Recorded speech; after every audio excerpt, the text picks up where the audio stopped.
This is the Dollemore Daily, and I'm Jesse Dollemore. Today, this week in general, has been a no good, very bad, terrible ass week for Donald Trump. Not only are there now perjury charges headed his way, likely from allies, almost certainly from allies of his that testified before the special grand jury in Georgia.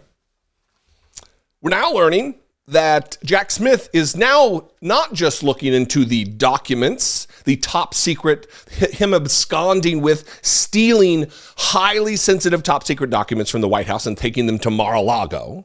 He's not just investigating that. He's not just investigating the attempts to overturn the 2020 election. He's not just investigating that.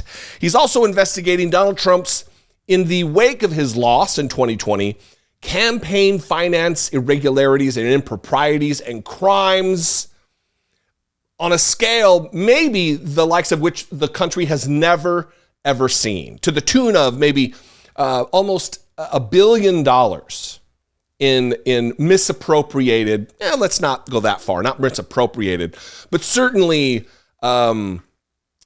putting those dollars into his own pocket, steering them in directions that aren't campaign related, that they're not official use.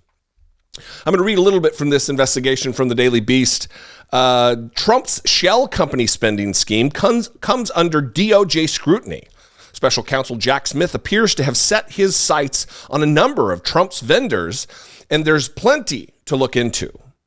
Former President, ex-President Donald Trump's Save America PAC raised tens of millions of dollars on false claims of election fraud.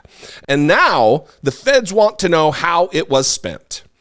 On Sunday, the New York Times reported that special counsel Jack Smith's team has subpoenaed a vast array of Trump vendors, posing questions related to how money was paid to other vendors, indicating that they are interested in whether some entities were used to mask who was being paid or if the payments were for genuine services rendered.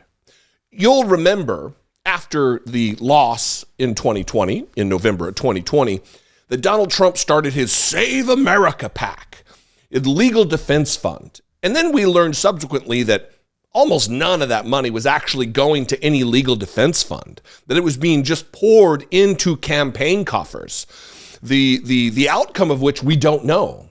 I talked at length about this scheme used by Trump and the Republican Party to automatically debit from people's accounts, to make it very, very difficult for elderly and gullible donors to see the boxes that were clicked for automatic debit. There were cases of people on fixed incomes having their bank accounts absolutely decimated, emptied in some cases, by Donald Trump. It is all just taking advantage of an already vulnerable audience, his fan base. While details of Smith's inquiry are unknown, we do have something of a roadmap. The report from the January 6th House Select Committee, along with publicly available Federal Election Commission and IRS filings, can shine a light on some of those vendors, offering some insight into what may have caught the DOJ's eye. First, it's a fact that Trump has literally masked his vendors. Prior to the election, and this is important, this indicates to me, as a layman, a conspiracy, a concerted effort to cover the crimes, to cover the tracks of what they were doing. First, it's a fact, they say, that Trump has literally masked his vendors. Prior to the election, the Trump 2020 campaign had already routed more than $750 million in expenses to unknown sub-vendors through an in-house company called America Media Consultants. That arrangement was targeted in an FEC complaint from a watchdog group, Campaign Legal Center, which alleged that the campaign used the scheme to effectively launder money and conceal from the public the true recipient of donor funds. Quote, the Trump political organizations illegally concealed hundreds of millions of dollars in spending, and the dysfunctional Federal Election Commission could not even manage to do its job and open an investigation, Noti said. An investigation by the special counsel into where that money went will ultimately shed light on one of the biggest campaign finance violations in history.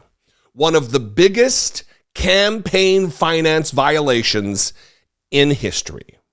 Look, it is absolutely no surprise. It should come as no surprise that Donald Trump and the Republican Party have zero respect, zero regard, zero concern for their donor base. They want to milk them. They want to extract from them every single penny that they can. Disregarding the fact that many of these people don't have two nickels to rub together, that they're giving of their a pound of flesh to try to fund Donald Trump's conspiracy efforts. People who are already gullible enough to believe the lies and conspiracies fostered by, promoted by, created by Donald Trump. Months before the election, he was saying, oh, it's rigged, it's rigged, it's rigged. If I lose, it was rigged. And then when it happened, when he lost by 7+ million votes, he went right back to that talk track. And the QAnon crowd and the low information Fox News viewers, they lapped it up like an ice cream cone on a summer day. They loved it. And they gave of their money. And in return, Donald Trump pocketed possibly, him and his cohort, $0.8 billion. $800 million. Likely half of his net worth already. Mr. Billionaire. It is unconscionable. I don't understand that if you're out there and you're a Republican and you're witnessing this, you can't just chalk this up to fake news. This is fake news. This is Donald Trump and the rest of these lackeys taking advantage of you, reaching their hand into your pocket to take your hard-earned money in a bid for more power, for more money, for more influence. And the cycle continues. Anyway, I'd really love to know, if you are a Republican out there, what you think of this. I mean, not if you're one of those dum-dums or like, it's fake news. I don't care. If you're a free-thinking, reasonable individual who just happens to be a Republican, as few of you as there are, I'd love to know. You can call, leave me a brief voicemail, 714-576-4054. You can absolutely email me, daily@dollemore.com. I would invite you to help support my work. You can click the join button below, become a channel member. You can buy some merch, abolish the filibuster. See, that's how well these mics work. That should be right here in the merch shelf. You can also just go to dollemore.info. You can go over to patreon.com/IDoubtItPodcast. Every dollar that you donate to the show goes to support the show and our efforts. I love you guys. I appreciate you very much. Follow me on social media. I'm at Dollemore just about everywhere. I'd love to see you there. And I'll see you next time. Until I do, be genuine. Take care of one another.